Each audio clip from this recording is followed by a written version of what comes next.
You have to do that every day, man. A lot of us are you become complacent. You become very civilized in life. You know, the worst thing that can happen to a person is you become civilized. When you get to that point where you believe that you've arrived, my God, man, I'm up there near Michelle Obama on my book. I've done it, man. I'm good. I don't have to be a wildland firefighter, man. I retired from the military. I ain't got to go out there and dig fire line for 3 miles. I'm 43, man. I've done it. And that's exactly when it's over. I'm not saying you can go as hard as you did when you were 20 or now at 43, but there's a new bar that you must always set in your life. And once you become complacent and you become civilized, you've arrived, you're no good for anybody. I go back to the sewer, and the sewer is that $7 a month place I once lived in as a young kid. So even though mentally, and I always talk about it, I'm always paying rent in that $7 a month place where I grew up, in that nasty little place I grew up in. I remember it. I remember like it was yesterday, and I'm glad I do. I never want to forget the dungeon of where I come from. Even though it's real spooky and it's scary and there's no lights on in there and there's cobwebs and some creepy motherfuckers in there, some demons, all those motherfuckers in there made me Goggins, made me who I am today. That's where the strength came from. You got to go back to the beginning, to the fundamentals of life. Is I cannot get away from who the fuck I am. Who I am is who I'm proud of. I'm very proud of the hardworking, calloused hands, calloused mind, human being that I literally made this person with a lot of help from above, a lot of guidance from saying you're going to go left when you should go right. That horrible voice that wouldn't let me get away from myself and hide forever. I listened to it. And the only way you can set the example is you have to always be willing to work. I don't follow people who talk about what they used to do in life. I don't give a fuck what you used to do. I don't care that, you used to be the best mother. I don't care. What are you doing today? You may not be that person now, but what are you still doing to try to excel in life? And a lot of people now are talking. I hear so much talk. I don't hear a lot of work. I hear a lot of people telling you what you should be doing, how you should be doing it, how you should be fucking living. And I look at them and you're fat, you're out of shape, you look like shit, but you're telling a motherfucker how to live. No, man, I won't listen to you. There's so many people speaking this shit, and that's what bothered me a lot in the military. There's a lot of people talking shit. I don't see the real suffering behind it, behind what you're saying. That's why everybody said, man, you talk with so much passion because it's a real fucking place. It sucks to get up in the morning time. It was raining like cats and dogs. I want to get my shoes on and go run, but guess what? I got my shit on and ran. What you don't have is you haven't prioritized your life correctly.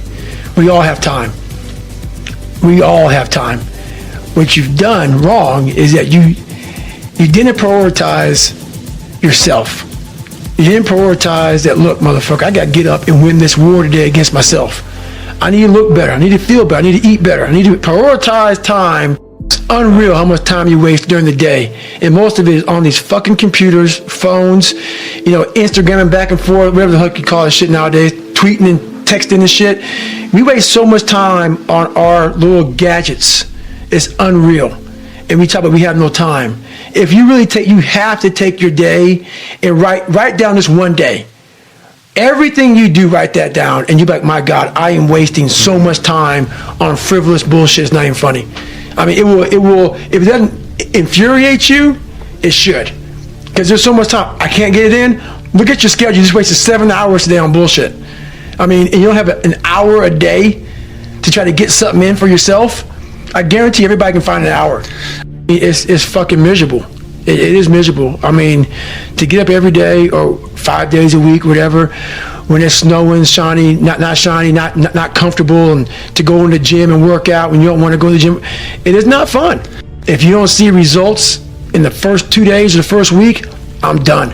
That's the mentality of most people. The struggle is too real. We're not patient. We like in a world where you can Google the best restaurants around me right now, no one is patient. And for you to lose weight, for you to stop drinking, if you whatever the hell you're going through, it takes a lot of patience, a lot of time, and a lot of pitfalls, a lot of plateaus. You're gonna hit so many fucking plateaus. If you don't know how to get around that plateau, it's not gonna happen fast. Sacrifice. What does that mean, sacrifice? Well, it's a discovery, man. It's the discovery of the future. It's like the future is actually the place where there is threat. And it's always going to be there. So what do? You make sacrifices in the present so that the future is better. Right. Everyone does that. That's what you're doing right now. That's what you're doing here. That's what your parents are doing when they pay money to send you to university. They think, you can bargain with reality. It's amazing. You can bargain with reality. You can forestall gratification now. And it'll pay off at a place and time that doesn't even exist yet. It's like, who would have believed that? It's like, that's a miracle that occurs. And it's not like people just figured that out overnight. You know, we were chimps, for Christ's sake. Like, how are we going to come up with an idea like that? Well, it's like, well, we thought about it for 7 million years. And, you know, we got to the point where we could kind of act it out. But we didn't know what we were doing. But it emerged as like a dream. So the terror of the future is a dream. And the solution to the terror, the dream of the terror of the future, is another dream. And it comes out in mythology and in fantasy and in drama, where you act out the sacrifice. And then it's a step on the way to full understanding. So we can say sacrifice now instead of doing it, you know, although we still do it. It's just not concretized like it used to be. We do it abstractly. And we all have faith that it will work. You know, and we also set up our society so that it'll work. And one thing about, you know, I'm not a fan of moral relativism for a variety of reasons, partly because I think it's an extreme form of cowardice. But anyways, apart from that, no. There's minimal ways that you can set up a society that will work. And so one of them is that the society has to be set up so that your sacrifices will pay off or you won't work, and then the society will die. And so it has to make promises. People have to make promises to one another. And that's what money is.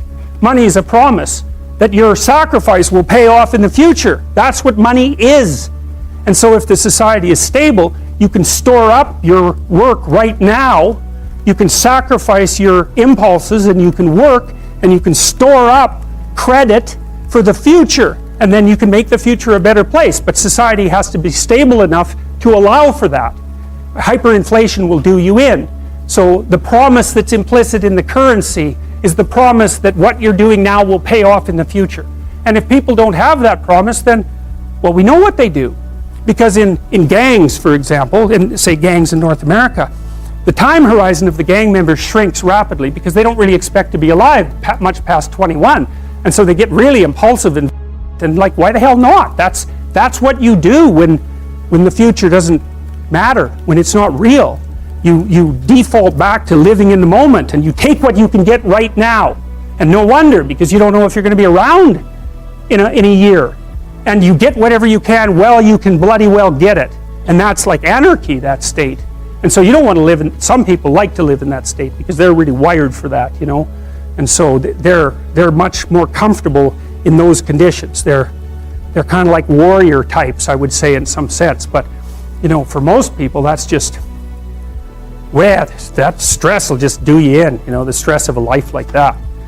Discipline as the precondition for freedom, right? Which is actually a Nietzschean idea, at least in part. I mean, it's older than that. It's the apprenticeship idea. It's that before you can be a painter who can paint what's beyond mere memory, you have to inculcate that discipline skill, and a lot of that is painful repetition and hard grinding work. It's the sacrifice of the present for the future. But once you manage that, then things open up. And virtually everything you learn of value is like that's very, very, very difficult to learn to write. And there's arbitrary rules that you have to follow and bind yourself to. And while you're learning those rules, the probability that you have any creative freedom to speak of or any facility with the rules is very low. You're a rank beginner. And even to some degree, whatever creativity you have is going to have to be stifled while you're passing through that keyhole. But if you pass through it, then something massive opens up on the other side. That's why we have disciplines, right? I mean, the words aren't there by accident. You have to narrow yourself first, and then you can broaden outward.